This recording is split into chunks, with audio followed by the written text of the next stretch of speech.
Hello दोस्तों, कैसे हो आप सभी? मैं तरुण शर्मा जॉब मंत्रा चैनल पर आपका हार्दिक स्वागत करता हूँ। आज हमारा अगला प्रैक्टिस सेट हिंदी का। आपको पता है हम डेली एक क्लास आपको कराते हैं हिंदी की। आज हमारा नेक्स्ट सेट है तो से करना ठीक है। क्वेश्चन बहुत अच्छे हैं, जितना ज़्यादा हो सके आपके लिए लास्ट टाइम पे इतनी कोशिश की जा रही है। ध्यान से समझेंगे। आपसे पहला क्वेश्चन पूछ रहा है कि किस समूह के वर्णों का उच्चारण स्थान मूर्धा है? यानी वर्णों के उच्चारण स्थान से क्वेश्चन पूछ रहा है तो मूर्धा के लिए हम आपको एक शॉर्ट ट्रिक बता रहे हैं। मूर्धा की याद रखना ये होता है सटुर साणाम मूर्धा। सटुर साणाम मूर्धा। अब सटुर साणाम से क्या होगा? ये सटुर यानी ऋषि और टे वर्ग पूरा। अब ऋषि और टे वर्ग पूरा तो ये आपको दिख रहा, और यहां तक जितने भी शब्द होते हैं ये से भी दिख रहा, ऋषि भी दिख रहा, और टे भी दिख रहा, और ठे भी दिख रहा। तो आंसर नंबर क्या हो जाएगा? मूर्धा। ये ठीक है। आगे होता है इसमें कंठ से भी। तो कंठ की हम आपको एक ट्रिक बताए दे रहे हैं। अक्कू है कंठा याद कर लेना। आप क्या याद कर लेना? अक्कू है कंठा, यानी ए होगा, आ होगा, और तुम्हारा के वर्ग पूरा। के में 5 आते हैं, वो पांचों होंगे, और क्या होगा? है होगा। ये सभी किससे बोलने वाले हैं? हमारे कंठ से बोलने वाले। क्लियर? आगे चलते हैं। सही वर्तनी वाला शब्द कौन सा है? सही वर्तनी वाला शब्द अभिव्यंजनाबाद। ये भी गलत, ये भी गलत, ये भी गलत है। आंसर क्या हो जाएगा? अभिव्यंजनाबाद, ऑप्शन नंबर ए। ठीक है। वर्तनी की दृष्टि से शुद्ध शब्द कौन सा है? नर्क, गलत, ये भी गलत, ये नर्क हो ही नहीं सकता। ऑप्शन नंबर ए, ऐसे लिखा जाता है शुद्ध शब्द नर्क। ठीक है। आगे चलते हैं। आगे है समुद्रगुप्त भारत का नेपोलियन था। यहाँ नेपोलियन किस प्रकार की संज्ञा का उदाहरण है? यानी आपको बताना है कि यहाँ पर जो प्रयुक्त है ना, वैसे तो नाम है, लेकिन भारत का नेपोलियन था तो एक जाति के रूप में प्रयुक्त हुआ है। ठीक है। जैसे हरीश, हमारे देश में हरीशचंद्रों की कमी नहीं। राजा हरीशचंद्र जो थे वो कोई भी बात झूठ नहीं, या उन्हें किसी से कोई मतलब नहीं था। या ऐसे ही नेपोलियन की तुलना, वैसे नेपोलियन नाम है लेकिन किसके रूप में प्रयुक्त हुआ है? जाति के रूप में प्रयुक्त हुआ है। किस विकल्प, निम्नलिखित में से किस विकल्प में सकर्मक क्रिया का प्रयोग हुआ है? किस विकल्प में सकर्मक क्रिया का प्रयोग हुआ है? तो सिपाही चोर को पकड़ता है, सिपाही चोर को पकड़ता है, ऑप्शन नंबर सी है। यदि बारिश होती तो सूखा ना पड़ता। इस वाक्य में काल कौन सा है? यदि बारिश होती तो सूखा न पड़ता। डिपेंड है ना पड़ता, तो हमारा कौन सा होने वाला है? हेतु, हेतु मत भूतकाल। एक दूसरे पर डिपेंड है ना, लेकिन पास्ट की डिपेंड है तो कौन सा हो जाएगा? भूतकाल हो जाएगा। ठीक है जी। आगे आओ। एन वक्त शब्द में कौन सा उपसर्ग है? एन वक्त शब्द में कौन सा उपसर्ग है?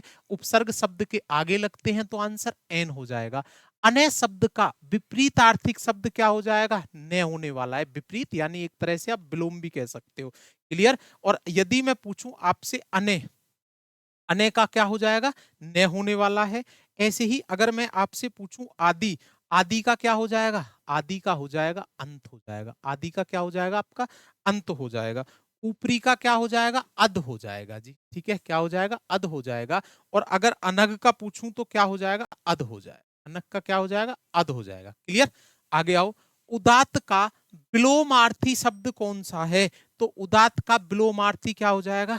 अनुदात हो जाएगा। उदात का विलोमार्थी क्या हो जाएगा? अनुदात हो जाएगा। क्लियर? Question number 10।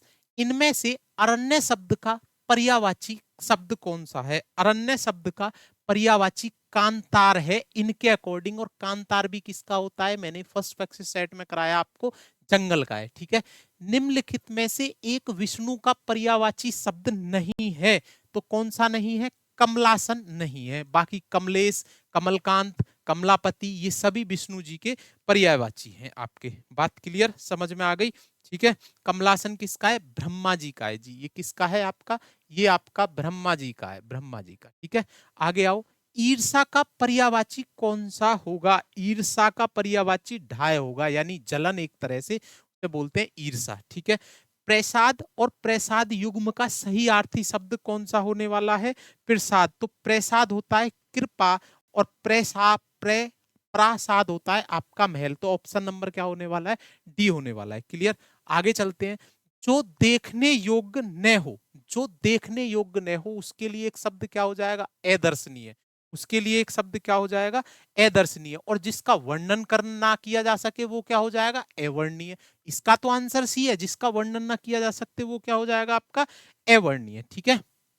अगर इसमें और भी पूछे, जो दिखाई ना दे वो क्या हो जाएगा, अप्रत्यक्ष। जो दिखाई ना दे उसे क्या बोलते हैं, अप्रत्यक्ष बोलते हैं। ठीक है। और जो हमारी वस्तुओं से दिखाई ना, जो हमारी आंखों से दिखाई ना दे वो क्या हो जाएगा, अदृश्य हो जाएगा। ठीक है।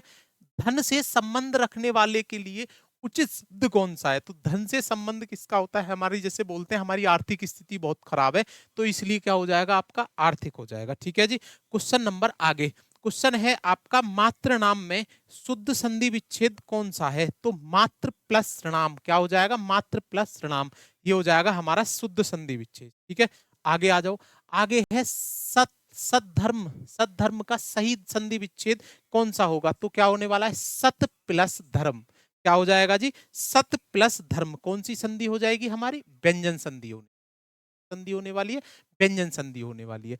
बखूबी में कौन सा समास होता है, बखूबी में कौन सा समास होगा, आपको पढ़ाया है, अनु अप्रति यथा आवत भर बे उप, तो बे आगे लगा हुआ है, कौन सा समास हो जाएगा आपका, पहला पद प्रधान आपका अवयवी भाव समास। जैसे अगला पूछ रहा है, घुड़दौड़ शब्द किन दो पदों के योग से बना है, तो घोड़ा प्लस दौड़ से मिलकर बना है, क्या आपका, घुड़दौड़। क्लियर। आगे आ जाओ।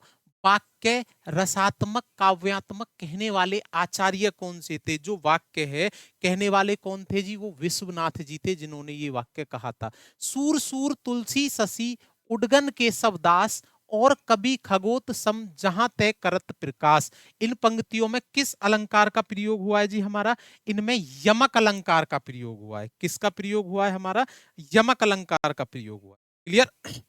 चिराग गुल पगड़ी गायब, चिराग गुल पगड़ी गायब कौन सा है, यानी मौका मिलते ही धन को उड़ा दिया जाना, अगर मौका मिला तो धन को उड़ा दिया।